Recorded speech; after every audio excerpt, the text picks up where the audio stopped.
Hello students, welcome to my channel. This is Roshan Sharma X. चलिए my dear students, mathematics शुरुआत करते हैं 10th class students के लिए। एवरीडे मैथमेटिक्स और तेलुगु आपके लिए मैं अपलोड करते रहूँगा और चैनल पे बने रहिए। कुछ डाउट है तो आप मुझे कमेंट करके भी पूछ सकते हैं। चलिए आज हम स्टार्ट करेंगे। हमारा पहला चैप्टर है रियल नंबर, और सबसे पहले हम रियल नंबर का इस रियल नंबर का इंट्रोडक्शन करेंगे। इंट्रोडक्शन पार्ट बहुत ही इम्पोर्टेंट है, क्यों आप सभी जानते हैं जब हर चैप्टर का इंट्रोडक्शन होना हमारे लिए बहुत ही ज़रूरी है। जब तक इंट्रोडक्शन नहीं होता हम नहीं सॉल्व कर सकते। तो आज की क्लास में हम करेंगे इंट्रोडक्शन, उसके बाद रिमेनिंग हम करेंगे। चलिए हम देखते हैं chapter 1 real numbers. Real number बहुत ही इम्पॉर्टेंट चैप्टर है सभी स्टूडेंट्स के लिए, और बहुत ही आसान है। बहुत अच्छे मार्क्स आप इस चैप्टर से हासिल कर सकते हो। तो सबसे पहले रियल नंबर का डेफिनेशन देखेंगे हम। रियल नंबर, इसका डेफिनेशन यहाँ पे देखेंगे। रियल, याद रख लेना है आपको, नंबर इंक्लूडेड या include all rational numbers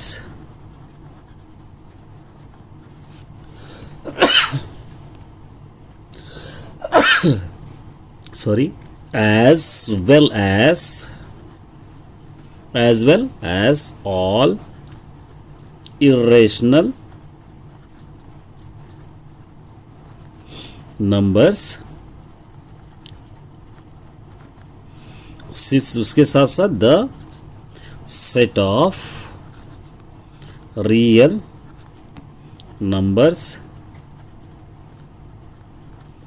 is real number. The set of real number is denoted by capital R. ठीक है, रियल नंबर किसको कहते हैं? ये रियल नंबर का डेफिनेशन है। Real number is included all rational number, और इर्रेशनल नंबर जिसके अंदर होते हैं उसको हम लोग रियल नंबर कहते हैं, और रियल नंबर को आर से हमेशा डिनोट करते हैं। फॉर एग्जाम्पल अगर आप लिखना चाहते हैं, फॉर एग्जाम्पल जैसे 3 एक रियल नंबर है, 0 एक रियल नंबर है, 1.5 एक रियल नंबर है, 3/2 एक रियल नंबर है, 1/5 एक real number, and so on are real numbers. ये आपको अच्छी तरह याद करना है, रियल नंबर का डेफिनेशन है। अब देखिए, रियल नंबर को आप लोग छोटे क्लासेस में ऑलरेडी पढ़े हैं, और छोटे क्लासेस में इसका नाम था नंबर सिस्टम। क्या था इसका नाम?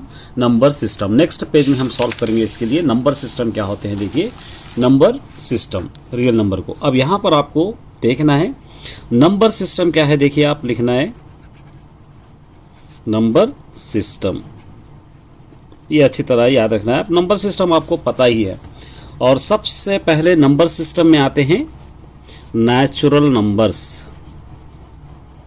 नेचुरल नंबर्स आप सभी जानते हैं। नेचुरल नंबर्स को हम स्टार्ट करते हैं 1 से। 1 से जो भी नंबर स्टार्ट होगा वो सारे नेचुरल नंबर्स हो गए। उसके बाद आता है होल नंबर्स। होल नंबर्स भी आपको पता है 0 से स्टार्ट करते हैं, वो होल नंबर्स है। इसके अंदर दोनों में डिफरेंस क्या है? 0 और 1 का। तो एक चीज़ यहाँ पर याद रखना है, यहाँ पर natural number is not a whole number, but every whole number is a natural number. मतलब होल नंबर नेचुरल नंबर होगा, लेकिन नेचुरल नंबर होल नंबर नहीं होगा, क्योंकि होल नंबर 0 के बाद 1 से स्टार्ट हो रहा है, ये भी 1 से है, तो इसलिए होल नंबर नेचुरल नंबर हो सकता है, लेकिन नेचुरल नंबर होल नंबर नहीं हो रहा क्योंकि यहाँ पर 0 है। उसके बाद नेक्स्ट आते हैं हम लोग इंटीजर्स की तरफ। इंटीजर्स क्या होंगे?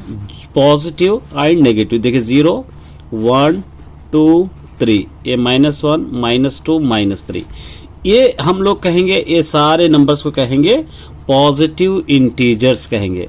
पॉजिटिव इंटीजर्स, ये सारे नंबर्स को हम कहेंगे negative integers. Negative integers, positive and negative integers. यहाँ पर इंटीजर्स भी होल नंबर नेचुरल नंबर हो सकते हैं। Every integer is natural number but natural number is not a integer, क्योंकि इंटीजर नेचुरल नंबर हो सकता है 1 2 3 से स्टार्ट है, लेकिन नेचुरल नंबर होल नंबर नहीं हो सकता क्योंकि -3 -2 -1 है। अब इसके अलावा ऑड नंबर्स, इवन नंबर्स, ये सब आपको पता है, उसके बारे में नहीं लिखा रहा। अब देखिए ये तीनों नंबर्स के बाद यहाँ से स्टार्ट हो रहा है रियल नंबर्स, यहाँ से ये रियल नंबर्स यहाँ से स्टार्ट हो रहा है। ठीक है, ये रियल नंबर क्या करेंगे हम लोग, इसको 2 पार्ट्स में डिवाइड करेंगे। रियल नंबर का पहला एक पार्ट है रेशनल नंबर्स, रेशनल नंबर्स, ठीक है, ये हो गया। दूसरा पार्ट है इर्रेशनल नंबर, दूसरा पार्ट है इर्रेशनल, दूसरा पार्ट है irrational number.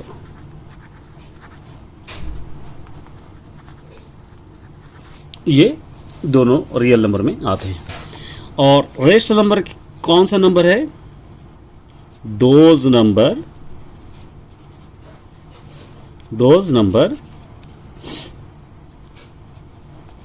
Which has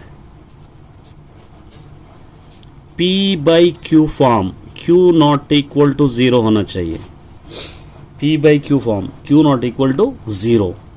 Q not equal to 0 क्यों होता है, जो नंबर जो P by Q के फॉर्म में है वो सारे नेचुरल नंबर्स होंगे। 0 भी नेचुरल नंबर है, रेशनल नंबर है, सॉरी 1 भी रेशनल नंबर है, 2 भी रेशनल नंबर है, 3 भी रेशनल नंबर है, 4 भी, क्योंकि हम यहाँ पे 1 1 है, इस तरह हम लिख सकते हैं। लेकिन नीचे 0 नहीं होना चाहिए। उसका कंडीशन क्या है मैं आपको बताता हूँ। देखिए, अब सपोज एक नंबर है हमारे पास 2/0, तो 2 को अगर आप डिवाइड करना चाहते हैं 0 से, तो यहाँ पर कौन सा ऐसा नंबर चाहिए जो 2 के बराबर हो डिवाइड होने के लिए। अब जे 0 2 जा लेंगे तो 0 हो जाएगा, 0 3 जा लेंगे तो 0 हो जाएगा, 0 5 जा लेंगे तो 0 हो जाएगा, 0 100 जा लेंगे तो 0 ही हो जाएगा। तो मतलब ये 0 के बराबर कोई भी नंबर नहीं रहता है। तो इसलिए इस वाले ऐसे नंबर्स को, कोई भी नंबर है 3/0 है, या 3 को अगर आप लोग डिवाइड करना चाह रहे हैं 0 से, कोई भी नंबर यहाँ पर नहीं होगा जो 3 के बराबर हो सकता है 0 से मल्टीप्लाई होने वाला, क्योंकि हम any number should be multiplied by any number by 0 is called infinity। इसको हम क्या कहते हैं, इन्फिनिटी हम कहते हैं, इन्फिनिटी, या अनडिफाइंड नंबर्स भी हम कहते हैं, अनडिफाइंड, क्योंकि हम इसको सॉल्व नहीं कर सकते। तो इसलिए P by Q rational number है, लेकिन Q not equal to 0, Q की डिनोमिनेटर कभी भी 0 नहीं होना चाहिए।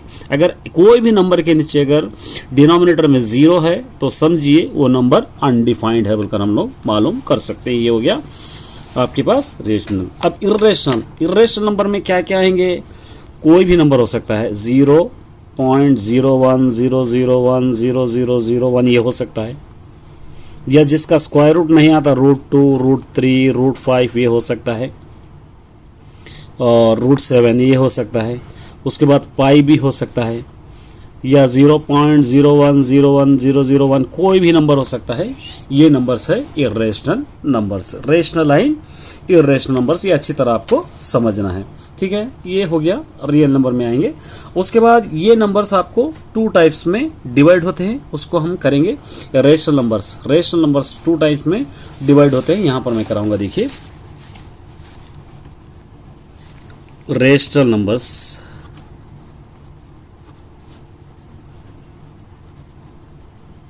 ये 2 टाइप्स में डिवाइड हो रहे हैं। पहला है terminating decimal,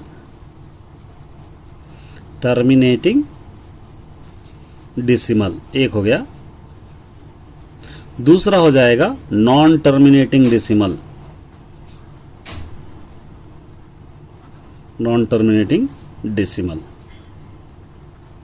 non terminating decimal. अब देखिए यहां पर टर्मिनेटिंग डेसिमल का मतलब क्या है, ये completely divided, completely divided. Completely divided का मतलब क्या होगा, रिमाइंडर किसके बराबर आना चाहिए, 0 के बराबर आना चाहिए। ये होगा terminating decimal. Non terminating decimal में यहाँ पर क्या होगा, रिमाइंडर नॉट ए 0 होगा, रिमाइंडर नॉट ए 0, रिमाइंडर कुछ भी बच सकता है। तो ये रिमाइंडर फिर 2 टाइप में डिवाइड हो रहा है। एक टाइप है रिपीटिंग डेसिमल, रिपीटिंग डेसिमल, एक और है non repeating decimal, non repeating decimal.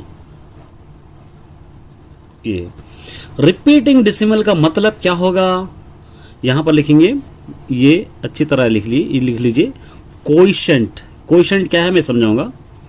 Coefficient repeating, repeating, अब देखिए एक डिवाइड का है, इसको कोएफिशिएंट कहते हैं। ये डिवाइजर है, ये डिविडेंड है, इसके बारे में मैं एक्सप्लेन करूंगा आगे इसी के यही वीडियो में। Coefficient repeating same number, same number again and again, एक ही नंबर बार बार रिपीट हो रहा है तो उसको कहते हैं हम रिपीटिंग डेसिमल। और नॉन रिपीटिंग डेसिमल में क्या है, क्या रहेगा, इन कोएफिशिएंट डिफरेंट नंबर्स रिपीटिंग, अलग अलग नंबर्स बार बार दोहरा सकते हैं, उसको कहते हैं हम रिपीट, टर्मिनेटिंग, नॉन टर्मिनेटिंग। इसका एक थ्योरम है, याद रखना है, ये आपको एक्सरसाइज 1.3 में यूज होगा। वो थ्योरम भी मैं करा देता हूँ साथ। देखिए अगर हमको थ्योरम में करना है तो जो भी number 5 power of m n 2 power of m के फॉर्म में रहेगा तो इसको हम कहेंगे टर्मिनेटिंग डेसिमल, टर्मिनेटिंग डेसिमल होगा ये, ठीक है, ये टर्मिनेटिंग डेसिमल होगा। अगर ऐसे भी हो सकता है 2 power of m into 5 power of n भी रहा तो ये होगा टर्मिनेटिंग डेसिमल, ठीक है। और उसी तरह एक और क्वेश्चन है, समझिए 2 पावर ऑफ m है, उसके साथ 5 पावर ऑफ n है, इसके साथ कोई और नंबर जुड़ गया 3 की या 7 पावर ऑफ 1, कुछ भी और नंबर जुड़ गए तो ये पूरे क्या होंगे, नॉन टर्मिनेटिंग डेसिमल होंगे, non terminating, non terminating decimal. और साथ ही साथ क्या होंगे, रिपीटिंग डेसिमल भी रहेंगे, रिपीटिंग डेसिमल। क्यों रिपीटिंग रहेंगे, कोई भी नंबर के साथ अगर 2 और 5 आएगा तो रिपीटिंग रहेगा, याद रखना है आपको। अब जैसा 2 पावर ऑफ m अकेले आ गया तो ये क्या होगा, टर्मिनेटिंग डेसिमल होगा। अगर 5 पावर ऑफ n अकेला आ गया तो ये भी क्या होगा, टर्मिनेटिंग डेसिमल होगा। और उसी तरह अगर कोई नंबर 5 पावर ऑफ m अकेला है, इसके साथ कोई और नंबर आ गया, 7 आ गया, 3 आ गया, मतलब ये दोनों से हटके 5 से 2 से हटके अगर कोई और नंबर आ गया तो ये क्या होगा, नॉन टर्मिनेटिंग होगा लेकिन रिपीटिंग होगा, नॉन टर्मिनेटिंग होगा लेकिन रिपीटिंग होगा। अब ऐसे क्वेश्चन है 2 पावर ऑफ n इंटू कुछ भी आ गया, यहाँ पे 3 पावर ऑफ q या 4 पावर ऑफ 1 आ गया, यहाँ पर 5 और 2 साथ रहा तो सेम नॉन टर्मिनेटिंग होगा लेकिन रिपीटिंग होगा। अगर 2 और 5 को छोड़कर, 5 और 2 को छोड़कर बिल्कुल अलग क्वेश्चन आ रहा है, 7 power of q into 3 power of p, इस तरह आ गया, ये क्या होगा, ये नॉन टर्मिनेटिंग भी होगा,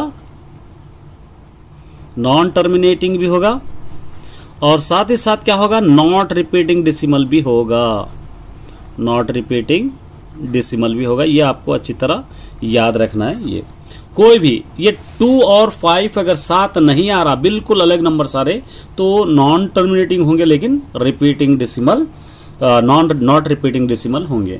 अगर 2 और 5 दोनों साथ है तो नॉन टर्मिनेटिंग होगा लेकिन रिपीटिंग डेसिमल होंगे। ये आपको अच्छी तरह याद रखना पड़ेगा। अब उसके बाद आते हैं हम नेक्स्ट स्टेप में, डिविजिबिलिटी। बहुत ही इंपॉर्टेंट है, ये अच्छी तरह आपको समझना है। नेक्स्ट हम आएंगे डिविजिबिलिटी। ये आपको पता ही है, डिवाइड को कहते हैं डिविजिबिलिटी, डिविजिबिलिटी।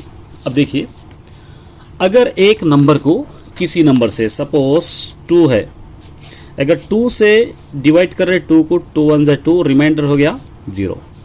अगर 2 को 3 से डिवाइड कर रहे, 2 1 जा 2, रिमाइंडर हो गया 1।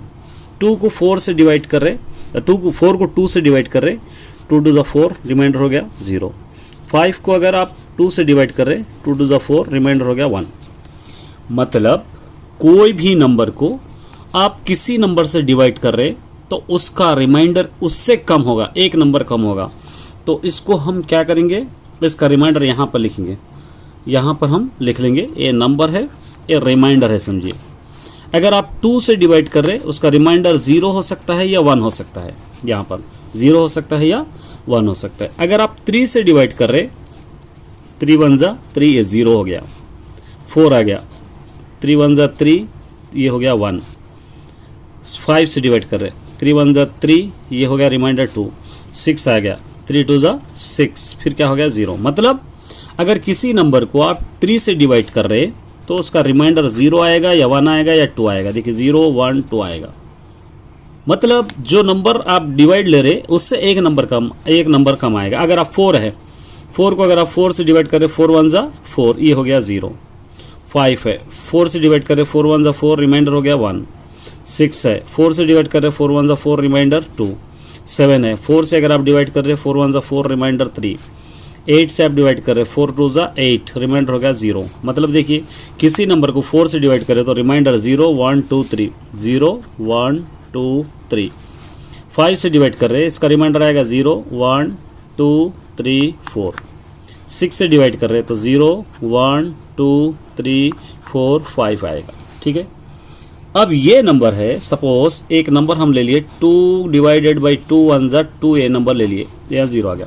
इसका एक नाम दे देंगे, एक नाम क्या देंगे हम लोग, एक को ए दे देंगे नाम, और एक का नाम दे देंगे बी दे देंगे, इसका नाम दे देंगे क्यू दे देंगे, इस तरह इसका नाम दे देंगे आर दे देंगे, एक नाम देखेंगे हम। ठीक है, और ये ए का मतलब होगा, ए का मतलब है डिविडेंट, इसको हम कहेंगे डिविडेंट। ठीक है, और बी का मतलब होगा डिवाइज़र, इसको हम कह देंगे डिवाइज़र। ठीक है, क्यू का मतलब होगा कोएफिशिएंट, आर का मतलब होगा रिमाइंडर। ये अच्छी तरह आप याद रखना है, रिमाइंडर ये। तो इसको अगर हम लोग को ये डिविडेंड चाहिए, अब जैसा ये हमको 5 चाहिए, एग्जाम्पल 5 चाहिए, तो हम 5 के लिए क्या कर रहे हैं, 3 में 1 मल्टीप्लाई कर रहे और 2 को ऐड कर रहे, क्योंकि 3 1 जा 3 + 2 5 होगा। अगर 7 चाहिए तो हम 4 में क्या कर रहे हैं, 1 मल्टीप्लाई करके 3 ऐड कर रहे हैं। तो यहाँ पर आपको ये डिविडेंड चाहिए। डिविडेंड अगर आपको चाहिए तो आपको क्या करना पड़ता, बी में एक कोएफिशिएंट मल्टीप्लाई करना, डिवाइज़र में कोएफिशिएंट को मल्टीप्लाई करके रिमाइंडर को ऐड करेंगे। रिमाइंडर को क्या करेंगे, हम ऐड करेंगे। याद रखना है आपको पॉइंट। डिविडेंड का मतलब ए इज इक्वल टू डिवाइज़र, यहाँ पर बी, कोएफिशिएंट है क्यू, रिमाइंडर है आर, और बी की वैल्यू क्या होगी, ये बी की वैल्यू यहाँ पर हम लिखे, ये नंबर से एक कम होगी, 0 होगी या 1 होगी, या 0 होगी 1 2 होगी, या बी की वैल्यू अगर ये बी की वैल्यू 2 है तो 0 होगा 1 होगा, बी की वैल्यू अगर 3 है तो 0 1 2 होगा, बी की वैल्यू 4 होगी तो 0 1 2 3 होगा, बी की वैल्यू 5 होगा तो ये होगा, बी की वैल्यू 6 होगा तो वो। मतलब क्या है, ये 6 रहेगा तो एक कम, या 0 के बराबर होगा या 0 से कम होगा। तो इसलिए हम क्या लिखेंगे, 0 लेस देन आर, रिमाइंडर क्या होगा बी, ये आपको लिखना है। Reminder 0 less than R, reminder 0 के बराबर होगा या बी से कम होगा, ये आपको याद रखना है। अब ये जो फार्मूला आपका बन रहा है, ये फार्मूले का नाम है Euclid division lemma. Euclid division lemma इसका नाम है, Euclid division lemma, Euclid division lemma. ठीक है, अब यूक्लिड डिवीजन लेम्मा का मतलब क्या होगा, ये होगा a is equal to B Q plus R, 0 less than R less than B, ये यूक्लिड डिवीजन लेम्मा है। देखिए Euclid division lemma, Euclid division algorithm, दोनों अलग अलग पॉइंट्स है, अच्छी तरह याद रखना है आपको। यूक्लिड डिवीजन लेम्मा अलग है, यूक्लिड डिवीजन एल्गोरिथम अलग है, दोनों भी मैं आपको डेफिनेशन लिखाऊंगा, आप अलग अलग एक ही समझेंगे। अब यहाँ पर हम लिखाऊंगा, मैं एक फर्स्ट पॉइंट लिखाऊंगा, यूक्लिड डिवीजन लेम्मा, इसका डेफिनेशन आपको लिखना है। देखिए यूक्लिड डिवीजन लेम्मा का मतलब क्या है, proving one statement one statement to the help of another statement, ये याद रखना है। यूक्लिड डिवीजन लेमा का मतलब क्या है? एक स्टेटमेंट को प्रूफ करने के लिए दूसरे स्टेटमेंट की हेल्प लेना जरूरी है। जैसे हम लिखे a is equal to B Q plus R, ये लिखे हम 0 less than R less than B, ये स्टेटमेंट है। तो मतलब एक सच प्रूफ करने के लिए दूसरे सच को आपको प्रूफ करना पड़ेगा। मतलब एक स्टेटमेंट प्रूफ करने के लिए दूसरा स्टेटमेंट की मदद लेना पड़ेगा, उसको हम कहते हैं यूक्लिड डिवीजन लेमा। एक जैसा एक दीवार उठाते हैं, एक दीवार में पहले ईंट लगाएंगे, उसके बाद और एक ईंट लगाएंगे, उसके बाद तो एक ईंट की मदद से दूसरी ईंट की मदद से आप क्या करेंगे? एक दीवार लगाएंगे। ऐसा नहीं होता कि एक ईंट लगा दी फिर बीच में छोड़ दी, ईंट दीवार लगा, कंप्लीट नहीं होती। तो मतलब एक स्टेटमेंट प्रूफ करने के लिए दूसरे स्टेटमेंट की मदद लेना आपको बहुत जरूरी है। हेल्प से, दूसरे स्टेटमेंट की हेल्प से प्रूफ करेंगे, वो होगा Euclid division lemma. Euclid division algorithm अलग है। देखिए यूक्लिड डिवीजन एल्गोरिथम है। एल्गोरिथम क्या है? मेथड ऑफ सॉल्विंग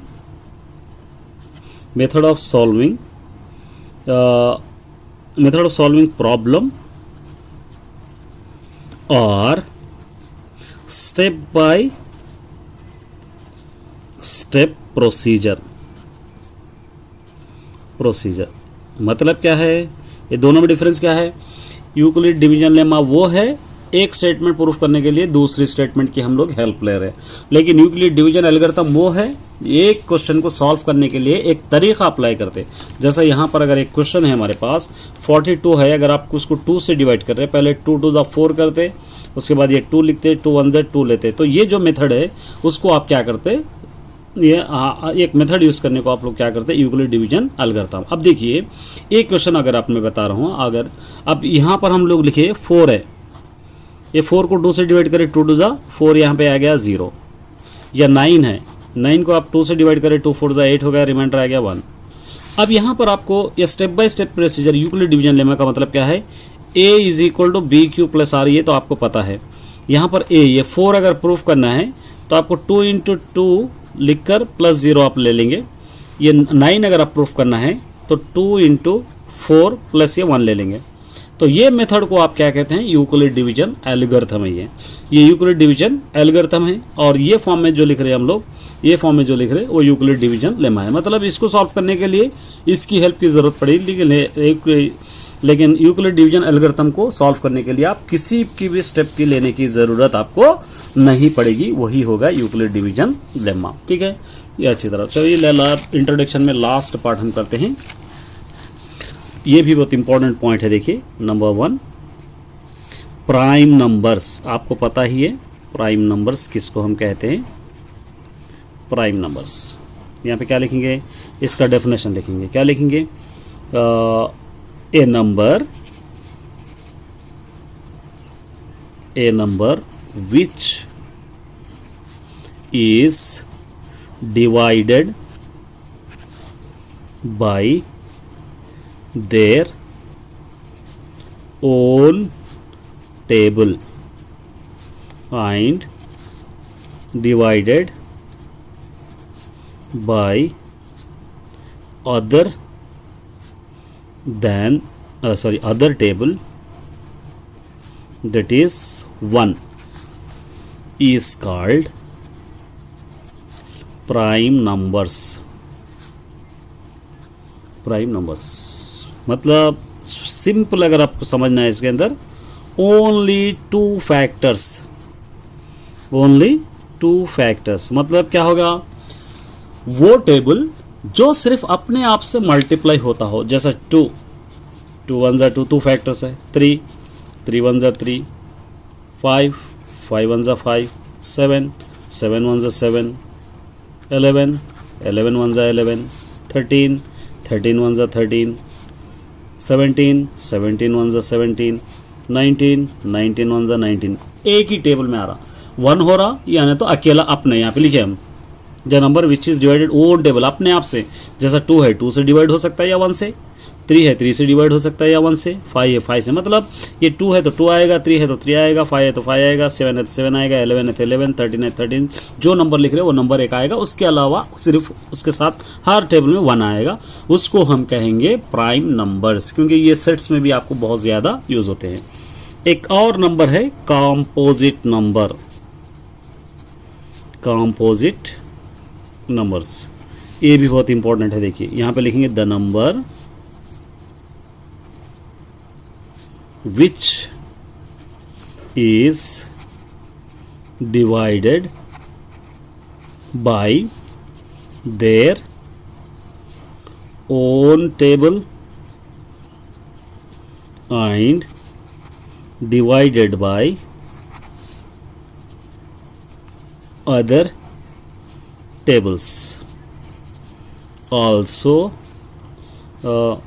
मतलब क्या है, एक ऐसा नंबर, कॉम्पोजिट नंबर का मतलब अदर देन 1 समझिए, अदर देन 1, अदर देन 1, एक से ज़्यादा टेबलों से अगर मल्टीप्लाई हो रहा तो उसको हम लोग क्या करेंगे, आप हम लोग कॉम्पोजिट नंबर। सिंपल अगर इसको समझना है तो इसके अंदर मोर देन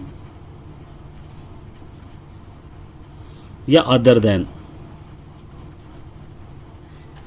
2 फैक्टर्स, 2 से ज़्यादा जो फैक्टर्स बनेंगे वो हम कहेंगे कॉम्पोजिट नंबर। अदर देन 1 का मतलब 1 भी एक फैक्टर बने। सपोज एक एग्जांपल लिखेंगे, 6 है, 2 3 जा 6 होगा, 3 2 जा 6 होगा, 6 1 जा 6 होगा, 1 1 जा 1 6 जा भी 6 होगा। 9 है, 3 3 जा 9 होगा, 9 1 जा 9 होगा, 1 1 जा 9, दो से ज़्यादा फैक्टर्स यहाँ पे बन रहे।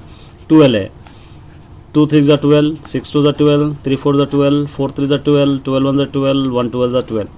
ये सारे जो भी 1 2 से ज़्यादा फैक्टर्स बन रहे उसको हम कहेंगे कॉम्पोजिट नंबर। तो माय डियर स्टूडेंट्स, ये था आप सभी स्टूडेंट्स के लिए बेसिक और रियल नंबर का इंट्रोडक्शन। हम नेक्स्ट एक करके सारे चैप्टर्स करने की कोशिश करेंगे। तब तक के लिए चैनल पे बने रहिए। All the best my dear students.